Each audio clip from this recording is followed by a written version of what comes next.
Good morning students. આજે આપણે તત્વજ્ઞાનની અંદર લેસન નંબર 6 થી શરૂઆત કરીએ. 1 થી 5 લેસન ઓલરેડી આપણે કરી લીધા છે. હવે છઠ્ઠું લેસનનું નામ છે તત્વજ્ઞાનનું સ્વરૂપ. તત્વજ્ઞાન અત્યાર સુધી આપણે જે કાંઈ શીખ્યા કે તત્વજ્ઞાનની અંદર સત્યતા કોષ્ટક કઈ રીતે બને, તાર્કિક કારકો શું છે, ત્યાર પછી એનું તર્કશાસ્ત્રની સાથે એનો સંબંધ જોયો. ત્યારબાદ હવે આપણે મેઇન સબ્જેક્ટ ઉપર આવવાનું છે કે વાસ્તવમાં તત્વજ્ઞાન એટલે કે ફિલોસોફી જે સબ્જેક્ટ છે એનું સ્વરૂપ કેવું છે. તો આપણને ખબર છે કે તત્વજ્ઞાન છે એનો અભ્યાસ જો આપણે કરવો હોય તો માણસે પહેલાં તો સૌથી પહેલાં ચિંતન કરવું પડશે. ચિંતન કરવું મતલબ કે વિચાર કરવો પડે છે. કારણ કે તત્વ મતલબ તાત્વિક મતલબ કે વિચારણા ઉપર આધારિત આખો સબ્જેક્ટ છે.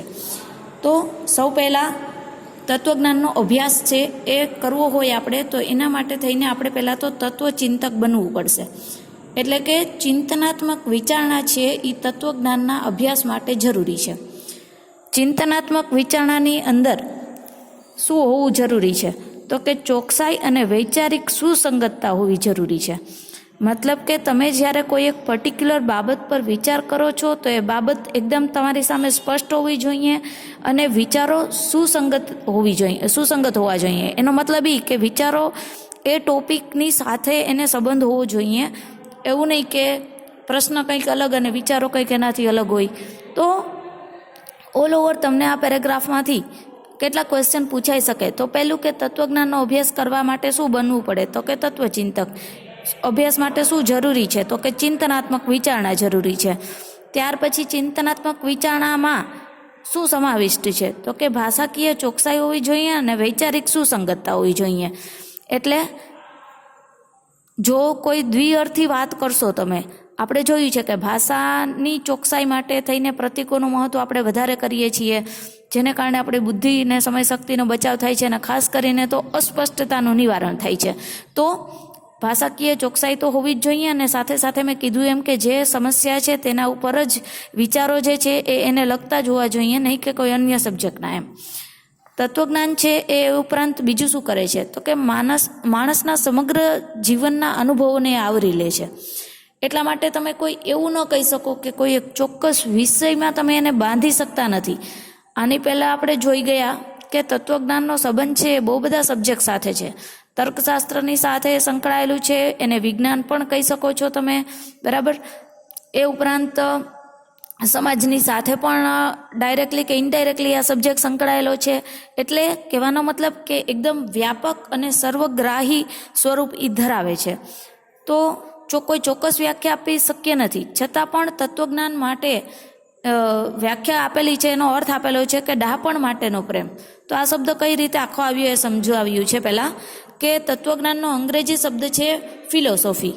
તો ફિલોસોફીનો અર્થ થાય છે, ફિલોસોફી શબ્દ ગ્રીક શબ્દ ઉપરથી ઉતરી આવ્યો છે. બે શબ્દ છે, છૂટા પાડી નાખ્યા છે કે ફિલો અને સોફિયા, બરાબર. તો ફિલો એટલે પ્રેમ થાય ને સોફિયાનો મતલબ થાય ડહાપણ. તો આ રીતે બંનેને જોઈન્ટ કરી અને ફિલોસોફીનો મતલબ બનાવ્યો છે કે ડહાપણ કે વિવેક. ડહાપણનો બીજો શબ્દ છે વિવેક જ્ઞાન.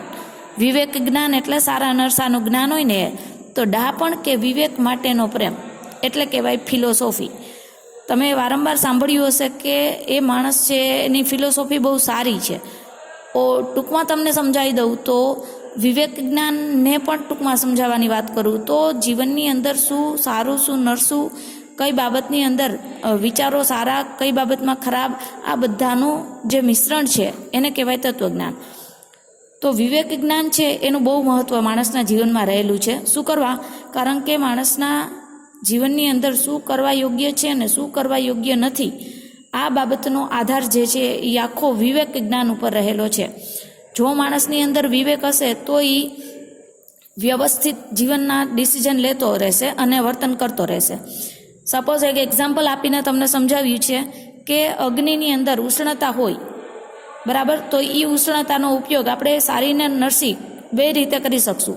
એક સારો ઉપયોગ આપણે એ કરી શકશું કે અગ્નિના ઉપયોગથી આપણને જ્ઞાન છે એ બાબતનું, જેને કારણે આપણે એને ઉપયોગથી રસોઈ બનાવશું અને બીજું આપણે એ કરી શકીએ કે એનાથી ઘર પણ સળગાવી શકીએ છીએ.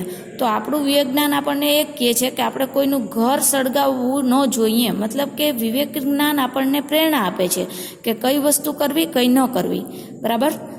એ ઉપરાંત અલગ અલગ વિચારકોએ વ્યાખ્યા આપી છે એ સમજાવું તો કેદારનાથે કીધું છે કે વિવેક એટલે કે શુદ્ધ બુદ્ધિથી યોગ્ય રીતે નિર્ણય કરવાની શક્તિ.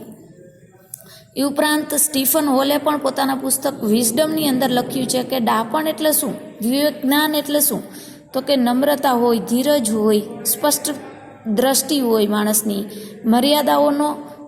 મર્યાદાઓને ઉચ્ચાટ વગર સમતાથી સહન કરવાની ક્ષમતા. ધેટ મીન્સ રૂટીન લાઈફની અંદર રોજબરોજના વ્યવહારોમાં માણસ એકબીજાની સાથે જો નમ્રતાથી, ધીરજથી, સ્પષ્ટ દ્રષ્ટિ રાખીને સામેવાળા માણસની મર્યાદાઓને ઓળખીને એને ક્ષમા કરી શકે, એ ટાઈપના બધા ગુણો જે છે એ આપણને તત્વજ્ઞાનમાંથી શીખવા મળે છે. આ રીતે જોતાં ડાપણ જો માણસે લાવવું હોય પોતાના જીવનમાં તો સૌથી પહેલાં તો એણે સ્વચિંતનશીલતા કરવી પડે. ધેટ મીન્સ કે એણે ખુદે પોતે પોતાની જીવનના સિદ્ધાંતો અંગે કંઈક વિચારણા કરવી પડે. બરાબર. પ્રાઉસ્ટ જે છે, માર્શલ પ્રાઉસ્ટ, એ પણ સમજાવે છે કે ડાપણ છે ને એ પીરસી શકાતું નથી. મતલબ એ કે તમે વિવેક જ્ઞાન છે એ માણસની અંદર નાખી શકતા નથી, તેનું ઉપાર્જન આપણે પોતે જ કરવું પડે. દરેક માણસનું જે અંદર રહેલું જે ડાહ્યાપણું છે એ એની ખુદની ઉપાર્જન શક્તિ હોય છે. એમાં કોઈ વ્યક્તિ કંઈ કરી ન શકે. નો ડાઉટ કે માર્ગદર્શન આપી શકે, પરંતુ ફાઇનલી આફ્ટર ઓલ તો એ એક અંદરની સ્કિલ તમે કહી શકો. અને ખાસ કરીને એના માટેનો કોઈ વિકલ્પ નથી. માણસે ડાપણ પોતાની જિંદગીની અંદર પોતાના અનુભવોથી, પોતાના શિક્ષણથી, પોતાના રોજબરોજના વ્યવહારોથી, ખાસ તો પોતાની ચિંતનશીલતાથી એ ડાપણ લઈને લાવવાનું થાય છે. કોઈ આપી નથી શકતું. અને એટલા માટે જ આપણે ત્યાં કહેવત પડી છે, બરાબર છે, કે બારે બુદ્ધિ સોળે શાન ને વીસે વાન, આવી તો આવી નહીતર નદી ગઈ તાણી. ત્યારબાદ તત્વજ્ઞાન છે એ સમજાવે છે કે માણસની જીવન દ્રષ્ટિ કે મૂળભૂત માન્યતાઓ છે. કઈ રીતે? તો કે ઘણી વખત માન્યતાઓને ખાતર વ્યક્તિ પોતાના જીવનને હોડમાં મૂકવા પણ તૈયાર થઈ જાય. જેમ કે શાકાહારી માણસ હોય તો એ કોઈ પણ કાળે માંસ ખાવા માટે તૈયાર ન હોય, પ્રાણાંતે પણ, એટલે કે કદાચ એનો જીવ પણ લઈ લો તો પણ એ માંસ ખાવા તૈયાર ન હોય. તો એ શું છે? તો કે માણસે સ્વીકારેલી જીવન દ્રષ્ટિ છે કે એ એના જીવનની અંદર કદી દિવસ માંસ ખાશે નહીં. તો એ એનું તત્વજ્ઞાન બની જાય છે. તત્વજ્ઞાન એટલે શું? આફ્ટર ઓલ કે મૂળભૂત માન્યતાઓ. પોતે પોતાના જીવનની અંગે જે માન્યતાઓ રાખીને રહેતો હોય છે, જે નિયમો પાળતો હોય છે, એ બધી માન્યતાઓને તત્વજ્ઞાનમાં સમાવેશ કરી શકાય છે. દરેક માણસ છે એની કેટલીક મૂળભૂત માન્યતાઓ હોય, અને આ માન્યતાઓનો જો માણસ સભાનપણે વિચાર નથી કરતો, ચિંતન એના વિશે કરતો નથી, પરીક્ષણ પણ નથી કરતો, મતલબ કે પોતે વિચારે છે એ કરેક્ટ છે કે નહીં, સારું છે કે નહીં, યોગ્ય છે કે નહીં, આ બધું જ આપણે ચકાસવું જોઈએ. એટલે જ સોક્રેટિસે કીધું છે કે માન્યતાઓને જો વગર વિચારીએ સ્વીકારી લઈએ અને જીવન જીવવા લાગીએ તો એ માણસ જેવા બુદ્ધિશીલ, વિચારશીલ પ્રાણી માટે એ બિલકુલ શોભાસ્પદ બાબત નથી. શું કરવાને? કારણ કે આપણે એવું ન કહી શકીએ કે આપણે જે વિચારીએ છીએ એ જ સાચું, એ જ શ્રેષ્ઠ. જુદી જુદી વ્યક્તિઓએ દરેક પ્રકારે પોતાની માન્યતાઓ છે એ સ્વીકારેલી હોય છે. તો આ માન્યતાઓ છે એ સુસંગત છે કે નહીં, સાચી છે કે નહીં, આ બાબત તત્વજ્ઞાન રજૂ કરે છે ચિંતન કરીને. અને માણસે પણ આ માન્યતાઓનો સ્વીકાર કરવાનો, એના માટે જે કંઈ પ્રયત્નો થાય છે અને એ પ્રયત્નોને પરિણામે જે વસ્તુ છેલ્લે આપણને નિયમના રૂપમાં પ્રાપ્ત થાય છે એ છે તત્વજ્ઞાન. તો તત્વજ્ઞાન એટલે શું એ હવે કદાચ તમને થોડું ઘણું સમજાણું હશે. માણસ જ્યારે અન્ય વ્યક્તિઓની માન્યતાઓને, પોતાની માન્યતાઓને સાથે લઈ ચકાસે, પરીક્ષણ કરે અને ફાઇનલી યોગ્ય બાબતોનો જીવનની અંદર સ્વીકાર કરે તો, અને પછી એ માન્યતાઓમાંથી એ સિદ્ધાંતો, નિયમો ઘડાય અને એ એના જીવનની ફિલોસોફી એટલે કે તત્વજ્ઞાન બની જાય છે. તત્વજ્ઞાનને આપણે પહેલાં જ જોયું કે ઘણા બધા વિષય સાથે સંબંધ છે, એટલે એનો અભ્યાસ છે એ વ્યાપક અને સર્વગ્રાહી દ્રષ્ટિએ કરવાનો થાય છે. પ્લેટો જે છે તત્વચિંતક, એ કહેવું છે કે સમગ્ર કાળનો અને સમગ્ર અસ્તિત્વનો દ્રષ્ટા કહ્યો છે. બરાબર. તત્વચિંતક છે એ શું છે? તો કે તત્વચિંતક એટલે કે ફિલોસોફર. તત્વજ્ઞાન એટલે ફિલોસોફી, તત્વચિંતક એટલે ફિલોસોફર. ફિલોસોફર વ્યક્તિ કોઈ ક્યારે બને છે?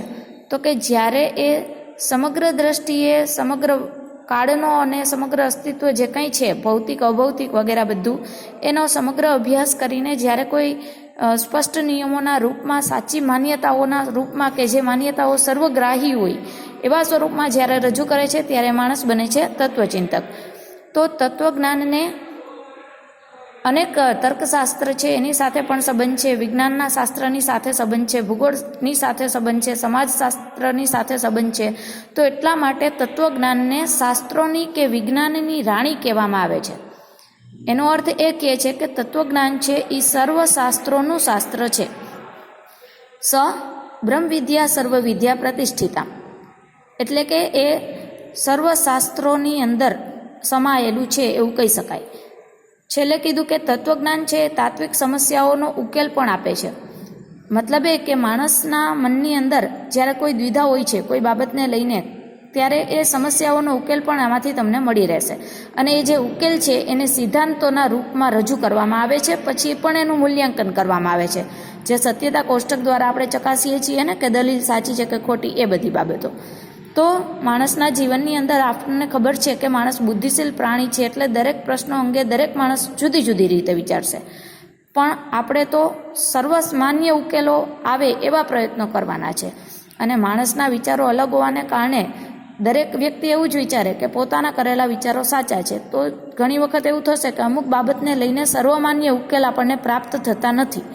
બરાબર. જેમ કે વિદ્યાર્થી તરીકે એક વિચાર કરવામાં આવે તો આપણે વિચારીએ, તત્વજ્ઞાનનો વિદ્યાર્થી હોઈએ આપણે, તો આપણી વિચાર શક્તિ તો એકદમ શ્રેષ્ઠ અને વધારે પડતી ઊંડાણપૂર્વકની હોવી જરૂરી છે. તત્વજ્ઞાન આપણને એ જ શીખવાડે છે કે દરેક બાબતની અંદર ઊંડાણથી વિચાર કરતા શીખો. જેમ કે ઘણી વખત અમુક સમસ્યાઓ છે એને લઈને આપણને ક્વેશ્ચન થાય કે ભાઈ જ્ઞાનેન્દ્રિયો છે આપણી, જે આંખ, નાક, કાન વગેરે, તો એના દ્વારા આપણે બધી ભૌતિક વસ્તુઓનું જ્ઞાન પ્રાપ્ત કરીએ છીએ. તો એ વસ્તુઓ છે એ માત્ર વસ્તુલક્ષી છે કે વ્યક્તિલક્ષી છે? આ જે ડિફરન્સ છે ને, આ બધો બરાબર, આ એક બે ડિફરન્સ એ તમારે હજી 12મા ધોરણની અંદર વધારે સારી રીતે શીખવાના થશે. આ મૂલ્યોની વાત કરે છે, બરાબર છે, મૂલ્યોને લઈને આ બધા પ્રશ્નો છે. તો દરેક વસ્તુલક્ષી પણ હોવી, મતલબ કે વસ્તુને જ ઇમ્પોર્ટન્સ આપવું. અહીંયા વ્યક્તિલક્ષી એટલે કે વ્યક્તિને મહત્ત્વ વધારે હોય વસ્તુ કરતાં. પછી જગતનું તંત્ર કેવી રીતે ચાલે છે? યાંત્રિક રીતે ચાલે છે કે હેતુલક્ષી છે? મતલબ કે માણસે સવારથી સાંજ સુધી પોતાની લાઈફ જીવે છે તો એ યંત્રવત ઢબે જીવે છે કે કોઈ એક ચોક્કસ હેતુને લઈને એનું જીવન જીવી રહ્યો છે? એ જ રીતે માણસ છે એ માત્ર શરીર અને મન રૂપ જ છે કે આત્મા પણ છે? મતલબ એ કે આત્માના વિકાસ અર્થે એ કંઈક કરી રહ્યો છે કે નહીં, કે માત્ર ખાલી શરીરને મનથી એક્ટિવિટીઓ કરે છે? તો જો એ ઉપરાંત હજી પણ એક ક્વેશ્ચન કરે છે કે જો ઈશ્વર જેવું સર્વશક્તિમાન તત્વ આ જગતની અંદર નિયામક હોય, મતલબ કે અસ્તિત્વ ધરાવતું હોય, તો પછી આપણે જે ભૂત પ્રેતની વગેરે વાતો કરીએ છીએ અનિષ્ટ ખરાબ તત્વોની, તો એ કઈ રીતે સંભવ છે? મતલબ કે ઈશ્વર સર્વશક્તિમાન છે, દરેક જગ્યાએ અસ્તિત્વ ધરાવે છે, તો પછી અનિષ્ટ તત્વોને શું કરવાને સ્થાન હોઈ શકે આ જગતમાં? તો એવા ઘણા બધા પ્રશ્નો જે છે એના ઉપર ચિંતનાત્મક રીતે વિચાર કરી અને એના વિશે કોઈ સિદ્ધાંતો કે નિયમો આપવામાં આવે તો એ બધું કામ છે એ તત્વજ્ઞાનનું છે. આ રીતે વિવિધ પ્રકારની તાત્વિક સમસ્યાઓ, આ ઉપરોક્ત બધી વાત જે છે એ કેવી છે? તાત્વિક છે. મતલબ એ કે માણસની વિચારશીલતા ઉપર આધારિત છે. કોઈ માણસ એવું સમજતું હોય કે શરીરને મન અગત્યનું છે, કોઈ માણસ સમજે કે ના આત્મા અગત્યનો છે. તો કહેવાનો મતલબ વિચારો અલગ અલગ છે બધાના, અને આ તાત્વિક સમસ્યાઓ ઉપર ચિંતન કરવામાં આવે છે અને ત્યારબાદ તત્વચિંતકો દ્વારા એનું ડિસિઝન આપવામાં આવે છે. તો આ ચિંતન છે એ કઈ રીતે ક્રમમાં ચાલે છે? તો પહેલાં કીધું કે સમસ્યાઓનું સ્વરૂપ એક તો સ્પષ્ટ થાય છે. પહેલાં ચેક કરવામાં આવે છે કે વોટ ઇઝ ધ પ્રોબ્લેમ, પછી પ્રોબ્લેમનો સમસ્યાનો ઉકેલ લાવવામાં આવે છે. પછી એ ઉકેલ આપી દીધા પછી એના માટે થઈને સિદ્ધાંતોનું નિરૂપણ કરવામાં આવે છે. એટલે કે નિયમો બાબતમાં સ્પષ્ટતા કરી દેવામાં આવે છે કે પર્ટિક્યુલર પરિસ્થિતિની અંદર આવી સમસ્યા હોય તો માણસે આવી રીતે વર્તન કરવું એ યોગ્ય છે. તો આ રીતે તત્વજ્ઞાનનું સ્વરૂપ આપણે સમજ્યું. બાકીનું નેક્સ્ટ લેક્ચરમાં. Thank you. That's all.